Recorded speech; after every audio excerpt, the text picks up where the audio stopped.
आणि नमस्ते महाराष्ट्रामध्ये आता अनेक महत्त्वाच्या बातम्यांचा घेऊयात आढावा।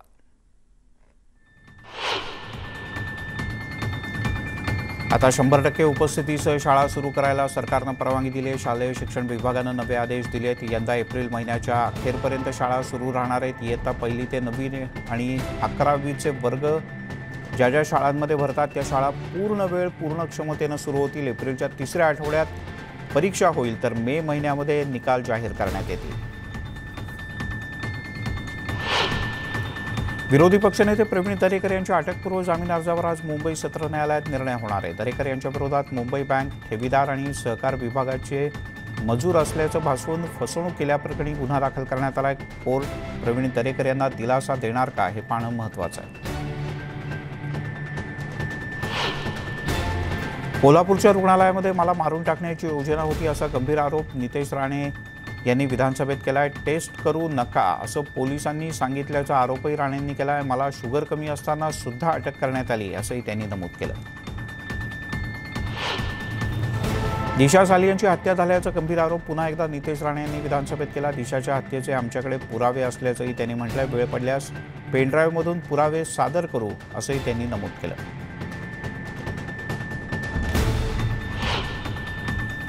दुसरीकडे दिशा सालियन मृत्यू प्रकरण बदनामी थांबण्याची विनंती तिच्या पालकांनी पुन्हा एकदा केली आहे। यासाठी त्यांनी राष्ट्रपती आणि पंतप्रधान यांना पत्र लिहून बदनामी थांबवण्याची विनंती केली आहे।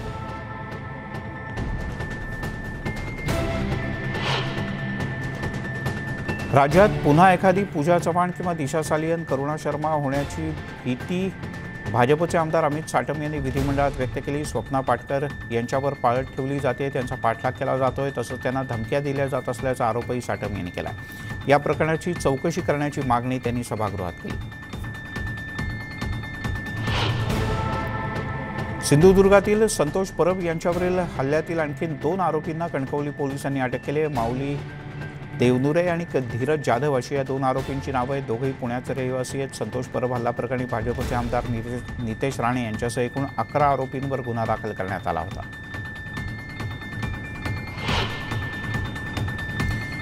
विधानसभेतले विरोधी पक्षनेते देवेंद्र फडणवीस यांनी विधानसभेत राज्य सरकारवर जोरदार हल्लाबोल केला। घोटाळ्यावर बोलल्यास मुंबईचे शत्रू ठरवलं जातं असा टोलाही त्यांनी लगावला।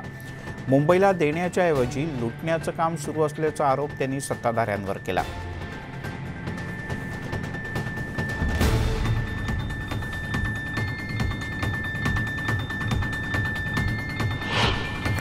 कोविडच्या काळामध्ये मोठ्या प्रमाणात भ्रष्टाचार झाल्याचा गंभीर आरोप देवेंद्र फडणवीस यांनी केला। मुंबई पालिकेच्या अनेक योजनांमध्ये घोटाळा झाल्याचा आरोप विधानसभेत फडणवीस यांनी केला आहे। वजन पडल्याशिवाय फाईल मंजूर होत नाही असा थेट आरोप करत त्यांनी सरकारची कोंडी केली। मंत्री नवाब मलिक यांचा राजीनामा सरकार का घेत नाही असा सवाल सुद्धा फडणवीस यांनी आज विधानसभेत उपस्थित केला।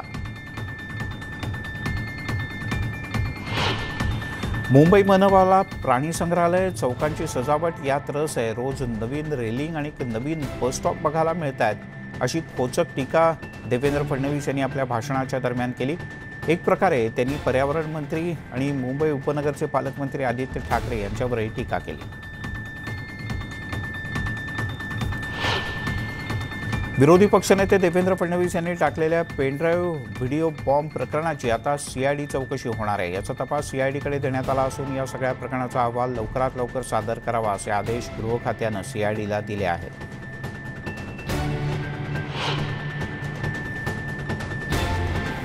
मुंबईचा विचार हा सोन्याचा अंड देणारी कोंबडी म्हणून केला जातोय, मात्र मुंबईची काळजी कोणीच करत नसल्याचा हल्लाबोल मुख्यमंत्री उद्धव ठाकरे यांनी केला। त्यांनी विरोधकांवर चौफेर हल्ला चढवला। तर धारावीचा पुनर्विकास करायचा असून आमदारांनाही कायमस्वरूपी घरं देण्यासाठीची महत्त्वपूर्ण घोषणा मुख्यमंत्र्यांनी यावेळी केली।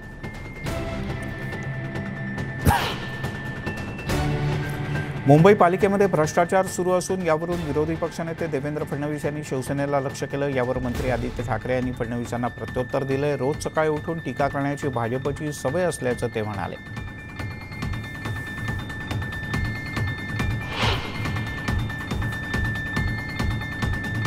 वादग्रस्त गोवावाला कंपाऊंडच्या बाजूला असलेल्या लकडावाला कंपाऊंडचे मालक हाजी कादर समोर आलेत. 2.25 एकराची जागा असलेल्या लकडावाला कंपाऊंड ही बळकावण्याचा नवाब मलिक यांचा प्रयत्न होता. दाऊदचं नाव सांगून मलिक यांनी धमक्या दिल्याचा आरोप त्यांनी केलाय.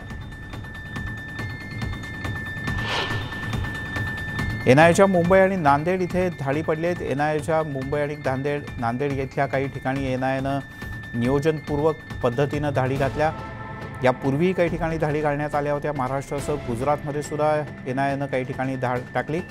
या धाडीच्या दरम्यान काही डिजिटल उपकरणं, संशयास्पद सिम कार्ड आणि गुन्ह्याची कागदपत्र जप्त करण्यात आल्याचं सूत्रांचं म्हणणं आहे. महावितरणचे मुख्य तपास अधिकारी सुमित कुमार यांच्यावर निलंबनाची कारवाई करण्यात आली. ऊर्जामंत्री नितीन राऊत यांनी ही घोषणा केली. सुमित कुमार यांच्यावरील भ्रष्टाचाराच्या आरोपांची गंभीर दखल घेण्यात आली असून त्यांना निलंबित करण्यात येते अशी घोषणा नितीन राऊत यांनी केली.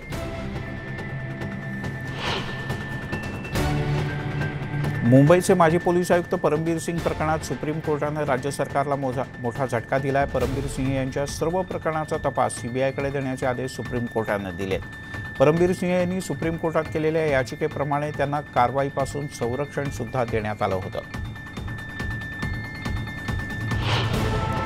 परमबीर सिंग प्रकरणाचा तपास आता सीबीआय करणार आहे. यावर शिवसेनेचे खासदार संजय राऊत यांनी प्रतिक्रिया दिली. महाराष्ट्र पोलिसांच्या अखत्यारीतला हा तपास असून प्रत्येक वेळेला असा आरोपीला दिलासा मिळत असेल तर याचा विचार व्हायला हवा असंही राऊत म्हणाले.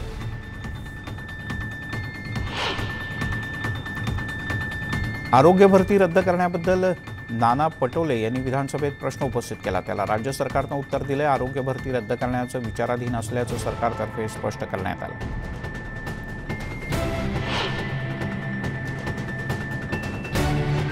मुंबईतील बीडीडी चाळीचं नाव बदलण्यात येणार आहे. वरळी प्रकल्पाला बाळासाहेब ठाकरे नगर नाव देण्यात येईल तर नायगाव इथल्या प्रकल्पाला शरद पवार नगर, गोरेगावचा पत्राचाळ प्रकल्प इथून पुढे सिद्धार्थ नगर म्हणून ओळखला जाईल. तर कामाठीपुऱ्याचा सुद्धा पुनर्विकास होणार असल्याची घोषणा गृहनिर्माण मंत्री जितेंद्र आव्हाड यांनी केली.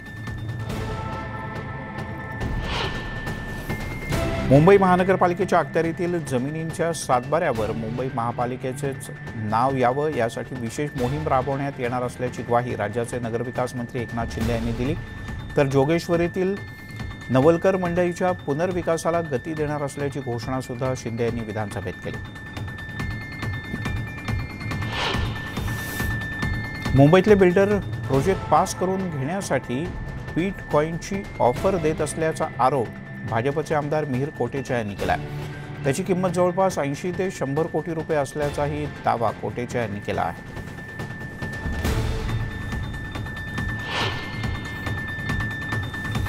मराठी राजभाषा विधेयक दोन्ही सभागृहात मंजूर झाल्याचा आनंद असल्याचं मराठी भाषा मंत्री सुभाष देसाई यांनी म्हटलंय. आता परीक्षा, बिल, नियम, नाव हे सगळं मराठीतच असेल. इतर माध्यमांच्या शाळांमध्ये मराठी शिकवणं अनिवार्य करण्यात आलंय. 2 एप्रिलला मराठी भाषा भवनचं उद्घाटन होणार असल्याचं सुद्धा देसाई यांनी नमूद केलं.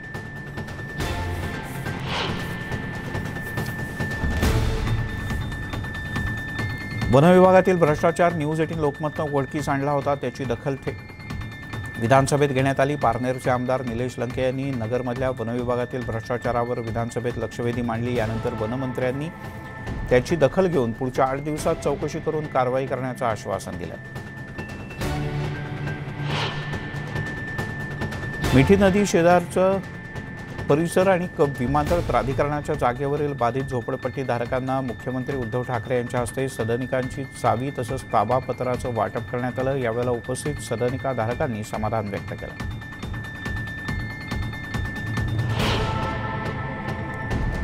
खाऊंगा भी, खिलाऊंगा भी और खाने वालों को सुरक्षा भी दूंगा, असंच काहीसं महाराष्ट्राचं सध्याचं वातावरण असल्याची टीका अमृता फडणवीस यांनी केली आहे. या सर्व चौकशांचा अंतिम निष्कर्ष समोर आल्यानंतर कळेलच असा चिमटा काढायलाही त्या विसरल्या नाही.